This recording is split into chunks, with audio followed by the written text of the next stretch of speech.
teléfono y claro, durante toda esta semana también conversando, y yo le decía, bueno, ¿quién es la audiencia para saber exactamente cómo ajusta uno los comentarios?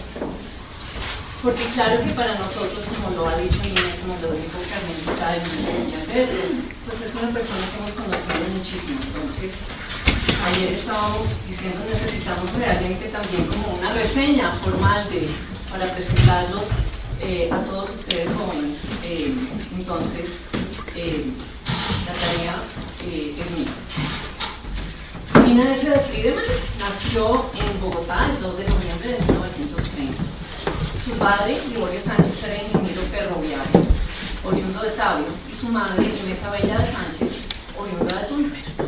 Se graduó del Colegio Departamental de la Merced en 1947.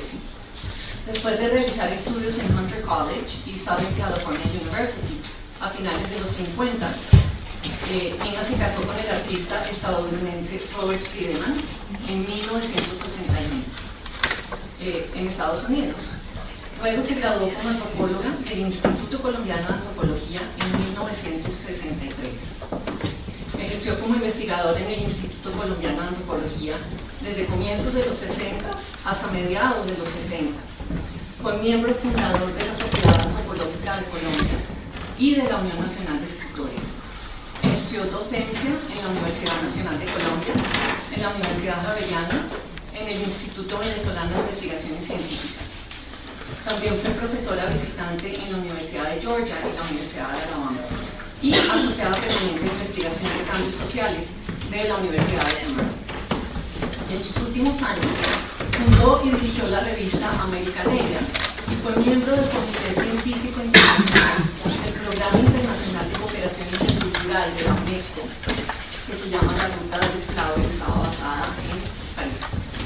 Su producción antropológica interdisciplinar y transdisciplinar incluye 13 libros, entre ellos Indigenismo y Aniquilamiento de Indígenas en Colombia, del 75, escrita con Juan Friedel y Darío Fajardo, Mangombe, Guerreros y Ganaderos de Palenque, de 1979, un ciclo de investigación en Colombia, publicada en 1981 con Jaime Arocha, Herederos del Jaguar y la Anaconda, de 1982, también con Jaime Arocha, Lengua y Sociedad en el Palenque de San Basilio, de 1983, con Carlos Patino Rosselli, Carnaval en Barranquilla, de 1985, De Sol a Sol, de 1986, con Jaime Arocha, Críele Son, del Pacífico Negro, de 1989, Fiestas, Celebraciones y Ritos en Colombia, de 1995, y la saga del Negro,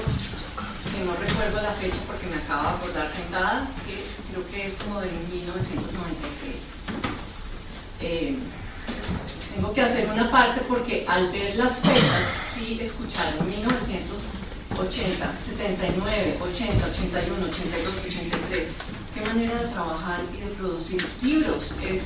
No, con razón nos sentíamos nosotros diciendo, ahí viene el próximo libro. Nina de Friedemann también escribió decenas de artículos. Son 31 artículos, solo aquellos a partir de 1985, y a los cuales yo les pude hacer la pesquisa con un currículum vitae resumido que encontré en mi computador. También realizó 5 películas y decenas de ensayos de opinión pública sobre política pública en prensa y revistas no especializadas. Escuchando los comentarios de Ramiro Delgado antes de empezar la sesión y escuchando los comentarios de ustedes acerca del archivo, una de las cosas que se me ocurre que de pronto deberíamos pensar es cómo reeditar los libros de una manera no costosa para que se puedan poner a disposición pública y de pronto armar ediciones con los artículos más importantes que ella tuvo, muchísimos que son inéditos y que están que fueron manuscritos presentados en conferencias. Bueno, dejo hasta ahí la presentación, después podemos hacer una sesión de preguntas y respuestas para avanzar. Yo quería presentar sobre las cuestiones de ética de Nina. pues ahí está el título. Ética en el ejercicio profesional, el legado de Nina S. de Friedman. Vamos a ver si esto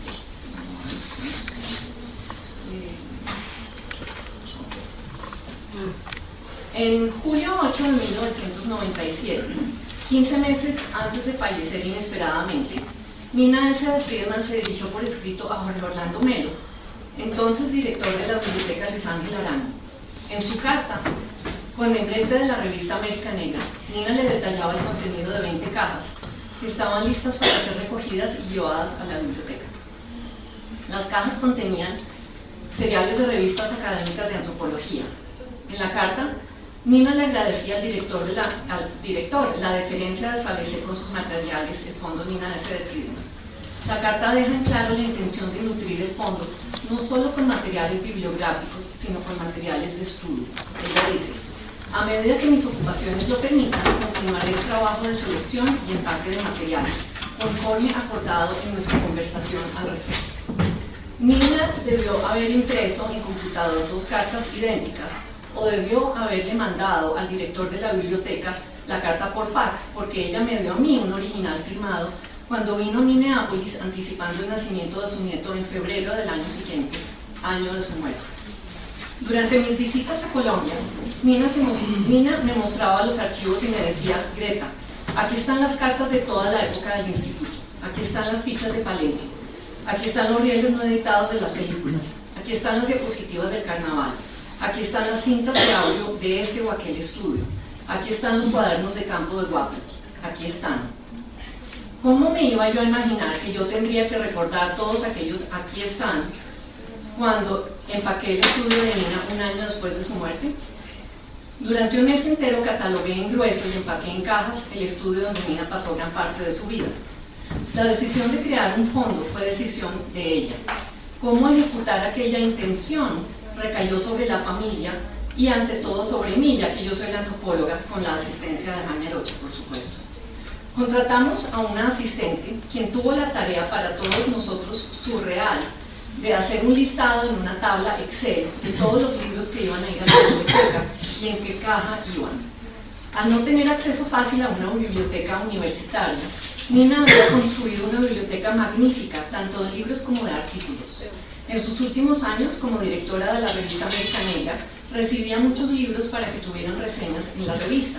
Aún antes de la creación de América Negra, Nina recibía por correo aéreo documentos, libros y artículos que investigadores de todo el mundo le mandaban a Nina, ya fuera para su concepto, su inclusión en alguna publicación y demás. La mesa de trabajo estaba eternamente llena de pilas de documentos clamando atención. Jaime Arocha y yo decidimos un sistema de clasificación de la biblioteca para que llegara organizada a la Luis Ángel. Nina tenía el hábito de llenar tarjetas índices con comentarios de los libros. La intención de Jaime Arocha y mía era el que la Luis Ángel tuviera no solo la biblioteca como lo había decidido Nina, sino los comentarios en los libros, ya que ellos mismos son datos acerca del crecimiento intelectual de Nina y de su creatividad. El sistema de clasificación aglutinaba libros por tema: Caribe, África, América Latina, Colombia, Colombia Negra, Cuba, Brasil, Carnaval, Antropología Clásica, Etnicidad, Obra Nina, Legislación, Indígenas, Indígenas Colombia, Norteamérica, Publicaciones selladas y tesis. La empacada del estudio era surreal. El desensamblar el estudio era casi que impensable. ¿Cómo empacar 40 años de trabajo de un individuo? ¿Y en qué caja empaca uno la pasión que tenía Nina por su trabajo, por ver justicia social hacia la gente negra colombiana? ¿Y dónde empaca uno el desasosiego e incertidumbre de lo que ocurriría con los materiales? Y el estudio era un estudio, claro, pero también era un sitio de reunión y conversación, y contenía simbólicamente a Nina. El conjunto de personas que venían casi que a diario era numeroso. Era muy usual el que las reuniones se alargaran y los visitantes ya fuesen estudiantes, académicos nacionales e internacionales, líderes sociales e individuos de las comunidades sobre las cuales ella escribía se quedaran para almorzar o cenar. Y el que alguien más estuviese en su computador, en su silla, tomando nota de sus libros, era obviamente difícil. El punto final a una carrera brillante dedicada a la justicia social. Al alistar y empacar los materiales para la biblioteca, la familia Friedemann puso en práctica dos nociones que siempre nos han guiado acerca del conocimiento y la libertad académica. La información contenida en el fondo estaría a disposición pública para la investigación. ¿En qué caja del archivo empaca uno los códigos de ética necesarios para su estudio? ¿Cuál es la responsabilidad del investigador al utilizar materiales de archivo? ¿Quién es considerado sujeto de investigación y por ende protegido por principios éticos cuando la persona investigada está muerta? El que los materiales en el fondo Nina S. de Friedemann sean públicos no rescinde la obligación ética que tiene todo investigador de seguir los principios contenidos en la Declaración de Helsinki, el reporte de Belmont, el Código de Nuremberg, la Resolución 8430 de 1993 y la Ley 1581 del 2012 sobre la protección de los datos personales. Es más, bajo las decisiones de la Corte Constitucional del 1992, los investigadores en Colombia tienen la obligación de regirse bajo los convenios de derecho internacional humanitario, como la Declaración de Helsinki, el reporte de Belmont y el Código de Nuremberg. Permítanme resumirles los principios básicos contenidos en el marco regulatorio internacional y nacional sobre ética en la investigación. La Declaración de Helsinki de 1964 da los lineamientos sobre el diseño científico y la proporcionalidad entre riesgos predecibles y los beneficios posibles de la investigación. Es decir, debe haber un balance entre los beneficios a la sociedad o a un grupo social con respecto de los riesgos. Este principio se extiende a los individuos sujetos de investigación. La Declaración de Helsinki hace ahínco sobre el respeto a los derechos del sujeto, prevaleciendo su interés sobre los de la ciencia y la sociedad. El reporte de Belmont tiene tres principios éticos: el respeto por las personas, la investigación debe admitir la dignidad y libertad de cada persona, requiere la obtención del consentimiento informado del sujeto de investigación y el respeto a la privacidad. El segundo principio es la beneficencia. Requiere que los investigadores maximicen los beneficios y minimicen el daño asociado con la investigación. Parámetros éticos contenidos en el principio de beneficencia es el no hacer daño, el prevenir el daño y el promover el bien. Un diseño de investigación sólido asegura la beneficencia. El tercer principio es el de la justicia.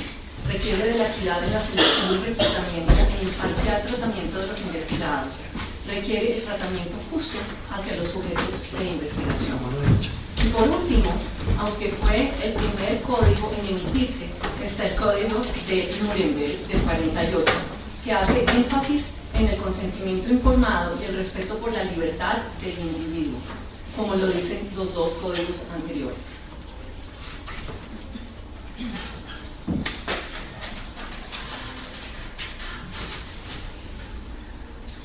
¿Quién es considerado sujeto de investigación en todos estos códigos? Todas aquellas personas que estén vivas sobre las cuales se obtienen datos a través de una intervención o interacción, como una entrevista, y la obtención de datos personales privados que permiten que la persona sea identificada por un tercero. Por ejemplo, a través de nombre, del número de cédula, de información específica que permita a un tercero identificar al sujeto. Nina lleva ya 20 años de fallecida. Estamos hablando de un archivo. ¿Realmente necesitamos estar preocupados por la protección de personas? Aunque Nina es antropóloga clásica, entre comillas, y me da mucha risa tener que decirlo, es como un shock, y se le estudia como tal, a pesar de que lleva 20 años desaparecida, me es necesario usar la oportunidad de la celebración de su nacimiento y el 20º aniversario de su muerte al recordar que la familia de Nina y sus colegas aún están vivos y se les debe salvaguardar su privacidad e integridad personal, su dignidad, su reputación personal y profesional. La curaduría de todas aquellas cajas que yo misma empaqué lleva años en llevarse a cabo gracias a la financiación de la Biblioteca Luis Ángel Arango, la dedicación de la dirección y de muchas personas leyendo muchos documentos.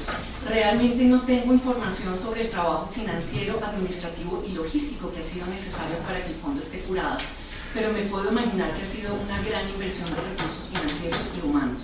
Y es testamento del valor que le da la biblioteca más importante de Colombia y su dirección al conocimiento como base de justicia social y el ejercicio profesional en su búsqueda, tal como lo dijo Alberto esta mañana. Según mis notas, empaqué 30 cajas con fotografías las libretas de campo de los estudios de Guapi, Chico Pérez, Ciénaga, Carnaval, Quimbiquí y Cotete, las fichas de análisis del trabajo en Palenque, libros extras de la edición de Sasacuavi, grabaciones de entrevistas, eventos de etnopoesía y cientos de documentos. 2 muebles de archivo, uno en madera y otro en metal, cada uno midiendo 1,5 metros, y un mueble con diapositivas fueron recogidos tal cual los dejara Nina. Todos los documentos han adquirido para mí un significado diferente a través de los años. Por ejemplo, cuando yo tenía 9 años, Nina me puso la tarea de ensamblar las diapositivas para los libros de la edición Sasacuavi, publicada en el 75 y el 66. Con la edición de 3 libros titulados Máscara Precolombina, Tierra Adentro y San Agustín, Nina anticipó en varias décadas las publicaciones multimedia, como lo dijo Jaime.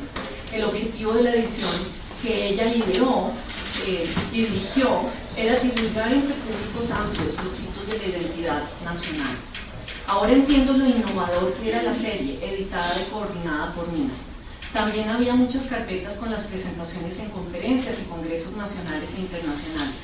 Cuando Nina me decía, mira Greta, aquí está la correspondencia para el libro Un siglo de investigación, aquí está lo de la ruta del esclavo, aquí está, era porque ella tenía un afán por mantener el registro histórico de una porción de la investigación en ciencias sociales en Colombia.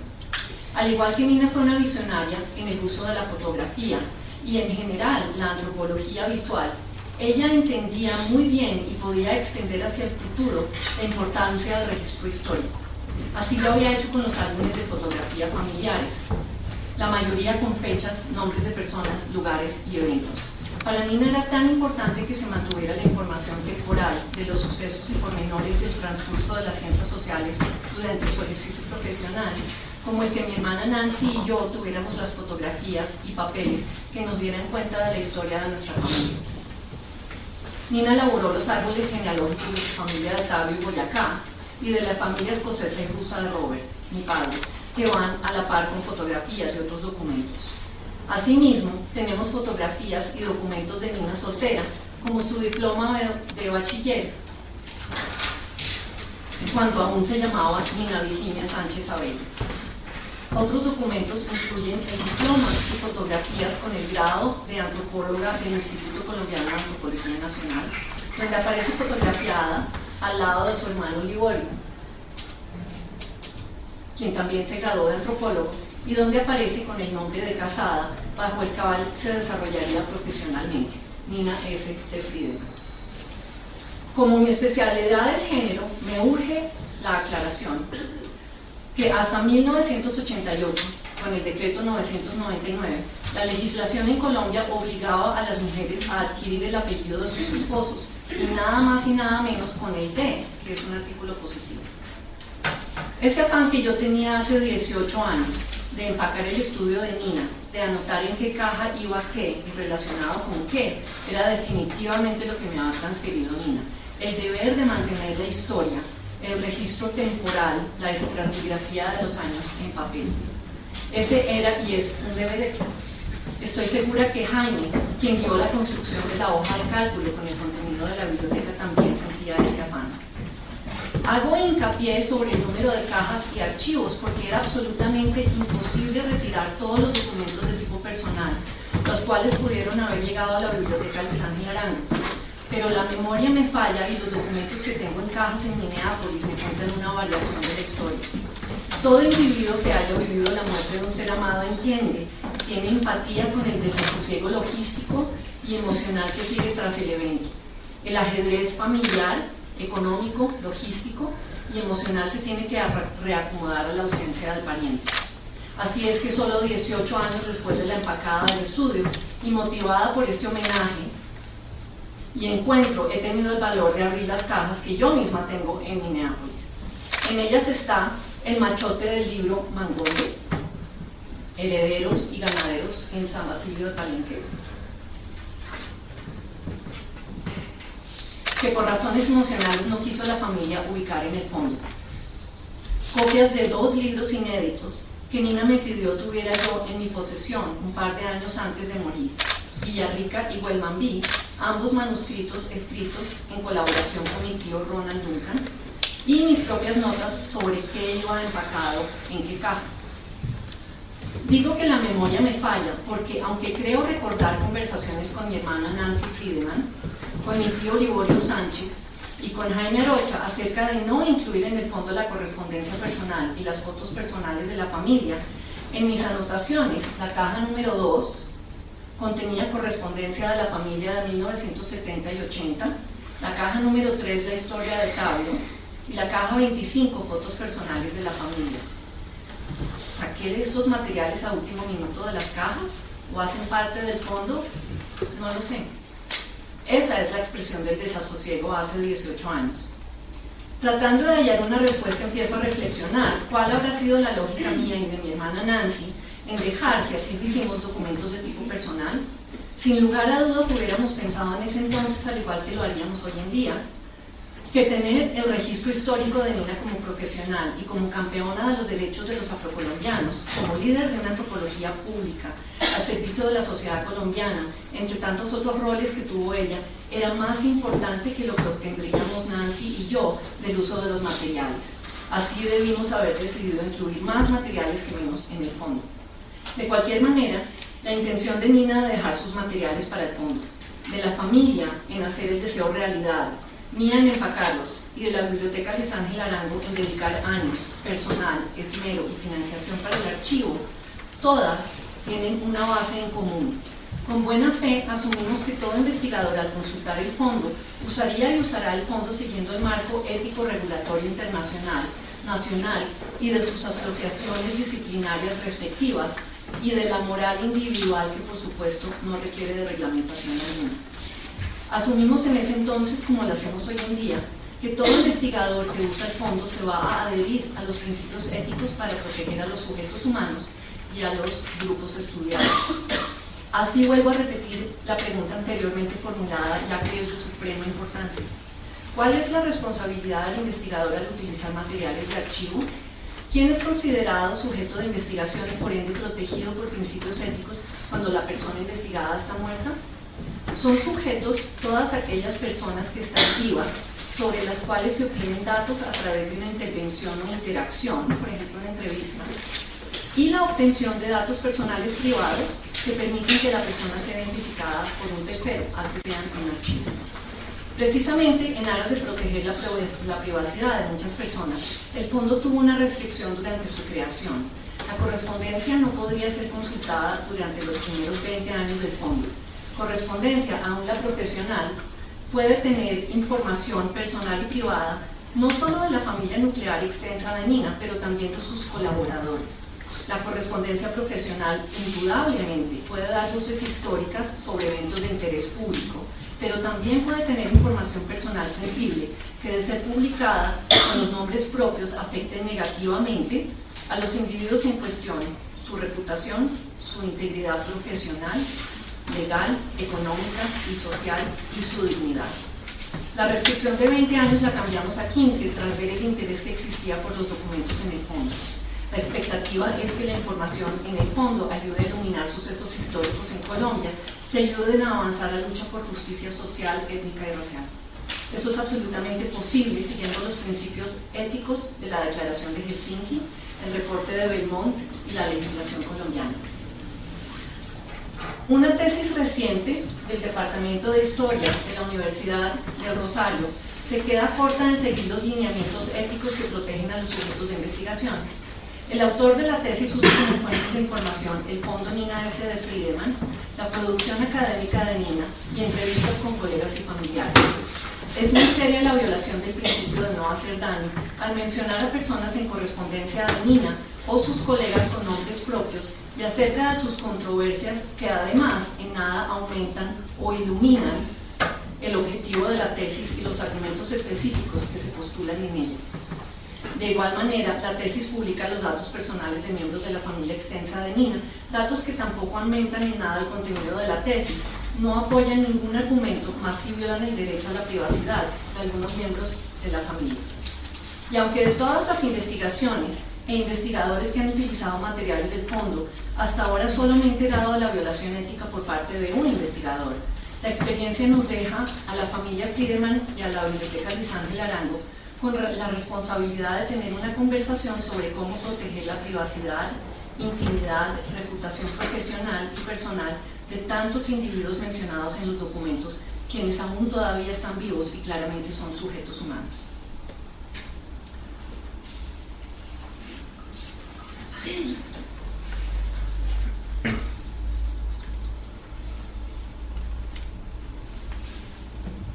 Para Nina, la ética en la investigación en ciencias sociales no se limitaba a la protección de sujetos humanos, como lo he expuesto.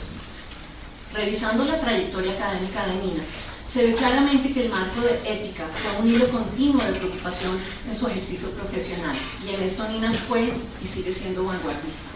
Dije anteriormente que la empacada del estudio era el punto final a una carrera brillante dedicada a la justicia social.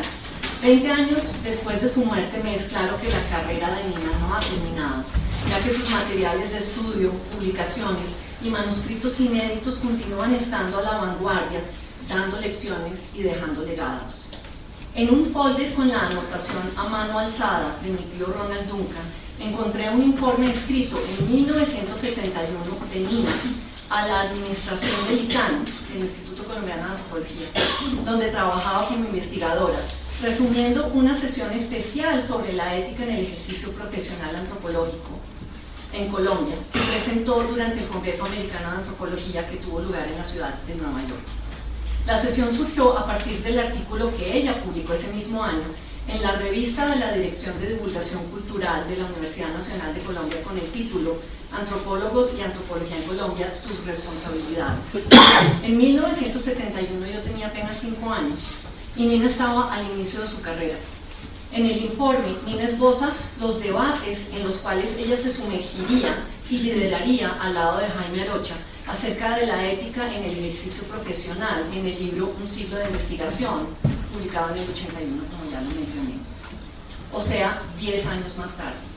Mi sorpresa al hallar el documento fue descubrir no el contenido, pues yo ya lo había escuchado alrededor de la mesa del comedor muchas veces, al igual que en las muchas conferencias a las que asistía con Nina, a propósito con bastante reticencia como buena adolescente, o los había leído en bocetos de manuscrito o en pruebas de galeras del volumen o ya en el libro editado. Mi sorpresa al leer el documento en Minneapolis el pasado 7 de octubre fue el entender que las preocupaciones de ética en la investigación ya estaban elaboradas y perfiladas y eran claramente columna vertebral al inicio de su carrera. En el artículo Nina esboza una tipología de científicos sociales en relación a la aplicación de la investigación para el beneficio de la humanidad. El primer grupo, denominado los neutrales, ya sean nacionales o foráneos, son aquellos científicos que rechazan la aplicación de sus investigaciones por fuera del ámbito académico, es decir, aquellos que hacen ciencia para la ciencia y arguyen que cualquier otro uso de la investigación convierte al investigador en trabajador social. En palabras de Nina,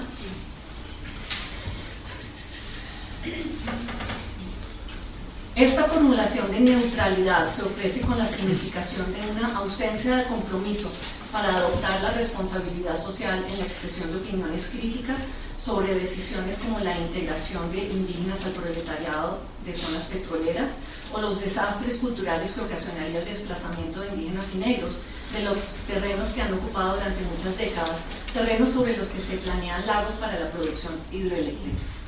Al final del artículo, ella redenomina a este grupo como los académicos neocoloniales. En el segundo grupo se encuentran antropólogos conscientes de sus responsabilidades científicas con respecto al país.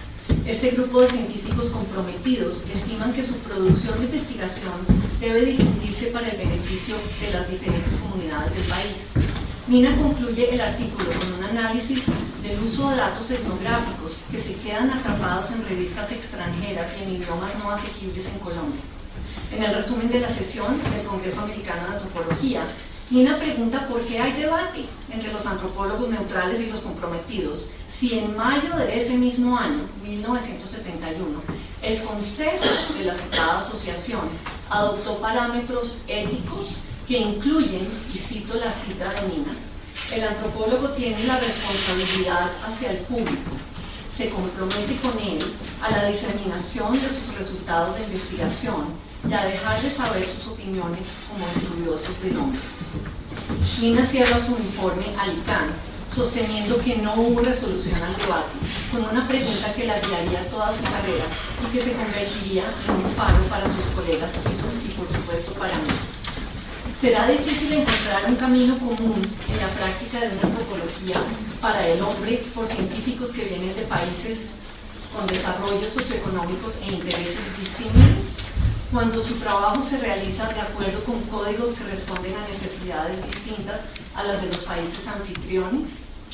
Sería irrazonable entonces proponer que en Colombia la investigación antropológica se adhiera a un código que respondiera a nuestras necesidades. Es decir, Nina estaba argumentando en 1971 que se formularan políticas públicas académicas, marcos éticos nacionales, para que los investigadores extranjeros siguieran sus propios códigos de ética. Y a su vez proponía un código de ejercicio profesional para Colombia que incluía como médula dorsal el uso de la ciencia para el mejoramiento de los pueblos colombianos. Este es, pues, el primer legado sobre ética que nos dejó Nina. El segundo legado, íntimamente relacionado al primero, responde a las preguntas cómo publicar y diseminar los resultados de la investigación académica. El ejercicio de la investigación y el avance de marcos teóricos importantes que nos den luces acerca del comportamiento de las sociedades debe hacerse visible y asequible a un público amplio para que aquella información tenga injerencia en políticas públicas que puedan beneficiar a los grupos estudiados. Un tercer legado de Nina en el ejercicio ético de la profesión tiene que ver con la repatriación de los resultados de la investigación a las comunidades y los países anfitriones. Así pues, leer los documentos de 1971, releer un ciclo de investigación social en Colombia publicado en 1981, y Herederos del Jaguar y la Anaconda, también escrito en colaboración con Jaime, me ha permitido ver el hilo conductor de ética a través de toda la carrera de Nina con un nuevo lente. Lo que para mí en mi adolescencia eran libros desconectados, ahora me doy cuenta, además porque está plenamente escrito en la introducción de Herederos del Jaguar y la Anaconda, era la aplicación de la antropología comprometida y consecuente con lo que estaba sucediendo en el país en ese momento. En un ciclo de investigación en Colombia, Nina tiene un capítulo titulado Ética y Política del Antropólogo, Compromiso Profesional. En él describe la antropología urgente, mucha realizada por parte de extranjeros, cuyo objetivo tenía recolectar datos de los grupos indígenas antes de que se extinguieran, no para ayudarlos, sino para tener el registro etnográfico. Al no haber publicaciones sobre indígenas en Colombia que no fueran especializadas y asequibles para todo colombiano, Nina y Jaime se dieron a la tarea de crear tal publicación. Así pues, fue la urgencia del debate ético acerca de quién es sujeto de investigación y para qué se hace investigación que dio origen a Herederos del Jaguar y la Anaconda. Estos tres legados han tenido una influencia clara en mí. He procurado trabajar en instituciones que me permiten producir documentos sobre políticas públicas y no exclusivamente artículos académicos en revistas indexadas. La tensión es tremenda, ya que, como bien lo escribía Nina, el sistema de incentivos en la Academia de Estados Unidos está exclusivamente centrado en las revistas indexadas.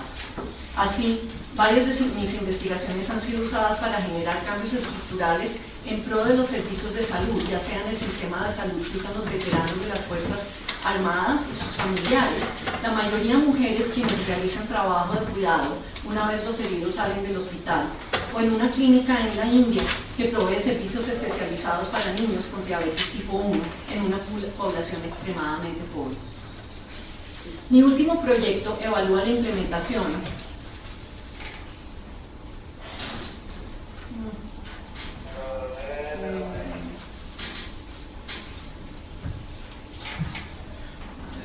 para atrás.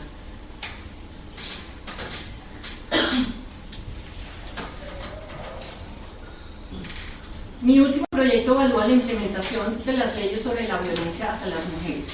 Con mi colega Peggy Grieve llevamos 2 años analizando y escribiendo un reporte de política pública que le daremos al gobierno de Colombia, a la sociedad civil, a los comisarios de familia, quienes son los principales proveedores de justicia para las mujeres que vivan vidas sin violencias. Eso ha significado escoger muy conscientemente dedicarle mucho tiempo a una publicación que no será reconocida profesionalmente en mi universidad, pero que tendrá, espero, beneficios prácticos en Colombia. El proyecto desde un inicio fue riesgoso, pues ha significado una inversión grande en tiempo, en aprender una nueva literatura y en acceder a un grupo élite como sujeto de investigación. Pero es precisamente el legado ético que me ilustró Nina lo que me impulsa a seguir tomando el riesgo. El cuarto legado ético de Nina lo viví con ella muchas veces durante el trabajo de campo, pero realmente lo aprendí cuando fuimos a Nariño en 1988. Yo estaba cursando la licenciatura en antropología y ella me llevaría a Coteje y Timbiquí como asistente de investigación base para su libro Críele Son del Pacífico Negro, publicada un año más tarde. El legado tiene que ver con la manera como Nina llevaba a cabo trabajo de campo, cómo entrevistaba y qué publicaba sobre las personas que había entrevistado y los lugares que había visitado. Las palabras que se me vienen a la mente y resumen la aplicación de ese legado ético son dignidad y respeto, precisamente los pilares de los códigos internacionales. Nina siempre aproximaba a la gente y a los lugares con supremo respeto y manteniendo la dignidad de las personas en sus escritos. Durante la Semana Santa en Coteje, ella me guiaría acerca de cómo pedir permiso antes de tomar fotografías, cómo iniciar una conversación e introducir la razón de mi presencia y el objetivo de investigación antes de hacer cualquier otra pregunta. 9 años más tarde, en 1997, cuando yo estaba preparando el trabajo de campo doctoral, ella me enseñaría a conseguir consentimiento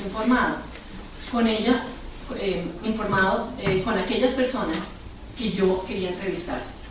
Recuerdo perfectamente verle el ceño fruncido cuando yo inicié la primera entrevista y al terminar me dijo, a ver, tienes que decirle a la persona por qué la estás aproximando, para qué quieres hablar con ella, de qué se trata tu investigación y luego preguntarle si quiere y tiene tiempo de hablar contigo. Y si te dice que sí, tienes que decirle qué vas a hacer con la información.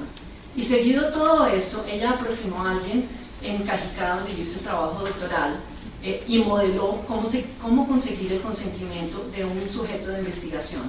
Y luego me dijo, a ver, ensaya conmigo. Es claro que Nina estaba a la vanguardia en cuestiones de ética en la investigación, cubriendo muchos aspectos, desde la razón de la investigación, la selección justa de los grupos a estudiar, el buen diseño del estudio para la confiabilidad de los datos, el archivo de los materiales para su posible auditoría, hasta el principio de no hacer daño, el asegurar la autonomía de aquellos a quienes quería entrevistar y el trato con respeto y dignidad en la totalidad de la investigación.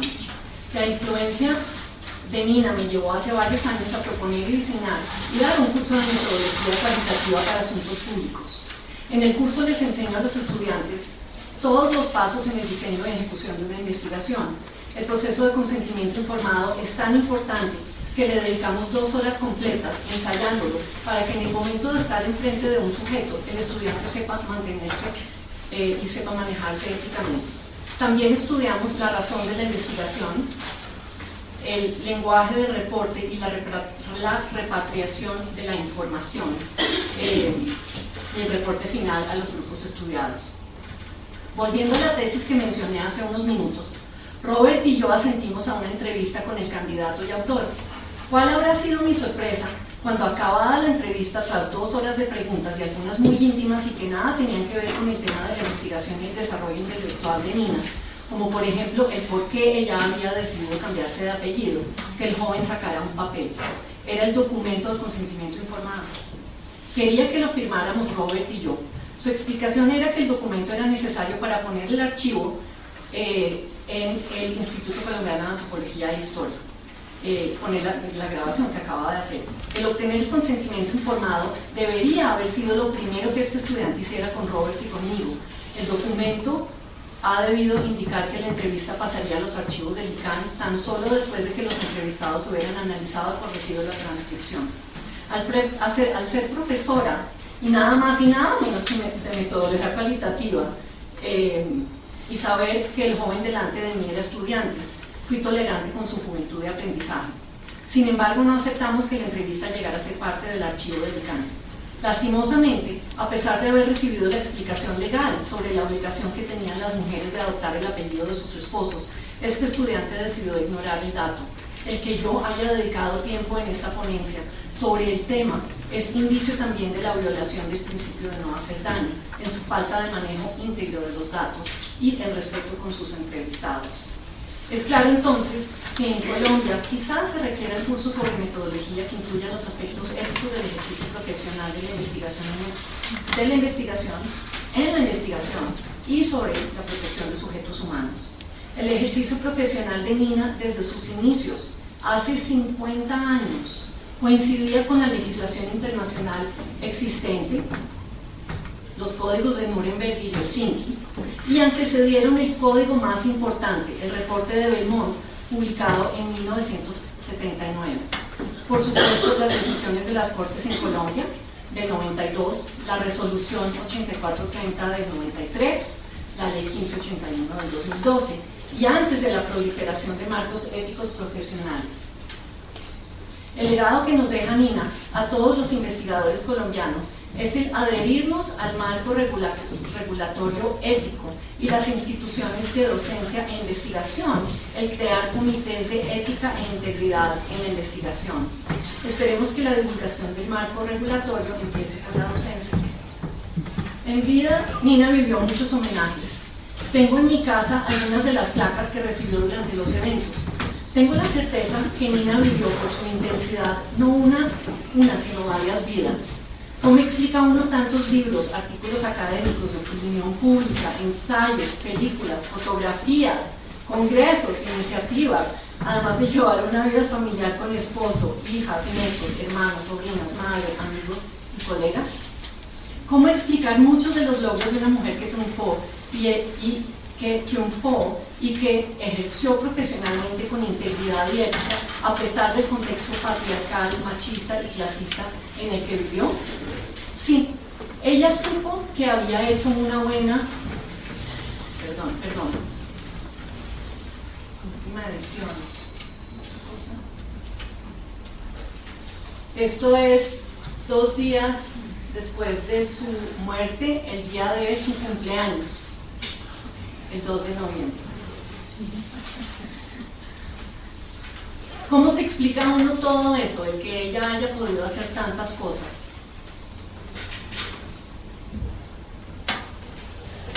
Parte de la explicación radica en que detrás de un gran personaje siempre existe un campeón del individuo haciendo posible la vida familiar.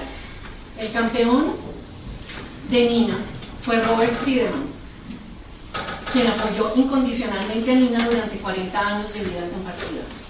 Meses de trabajo de campo, años en el estudio escribiendo, cientos de viajes a conferencias fueron posibles por la presencia permanente de Robert en casa como padre y esposo. Nina nunca se benefició monetariamente de su trabajo, es más, la mayoría de su vida no tuvo sueldo.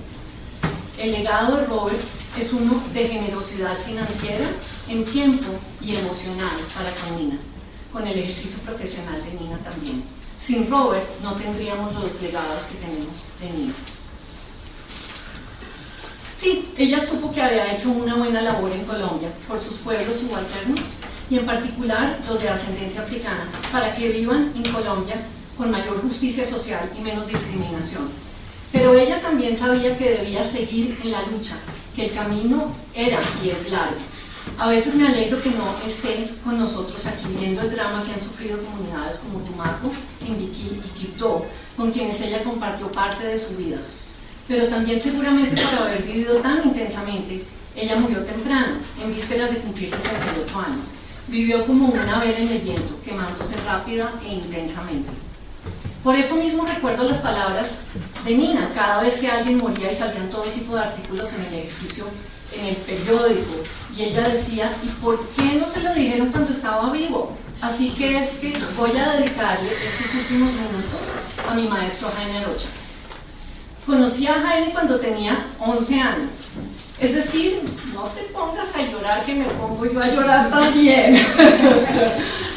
Es decir, todo lo que he relatado acerca de la influencia de Nina sobre mi ejercicio profesional en un marco de ética ha sido lado a lado a la influencia de Jaime Arocha. No hay archivos que documenten los millones de conversaciones que Jaime y Nina tuvieron alrededor de la mesa de trabajo y del comedor. La vida y el trabajo eran una, nunca hubo ni ha habido distinción.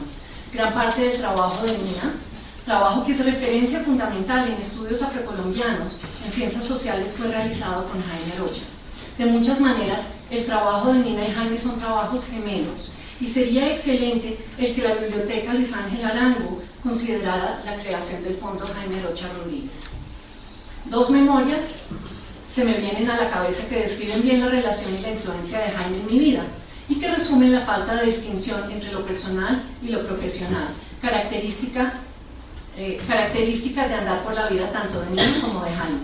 La primera, estamos en la cocina de la casa, Jaime sentado en una butaca, Nina parada me acaba de pedir que me siente. Yo debía tener unos 16 años. En lo que después entendí, años después entendí, había sido una conversación totalmente planeada. Jaime me advertía sobre el uso de las drogas y todos los infiernos que me hacían que se probara algo. La admonición felizmente me ha servido toda la vida.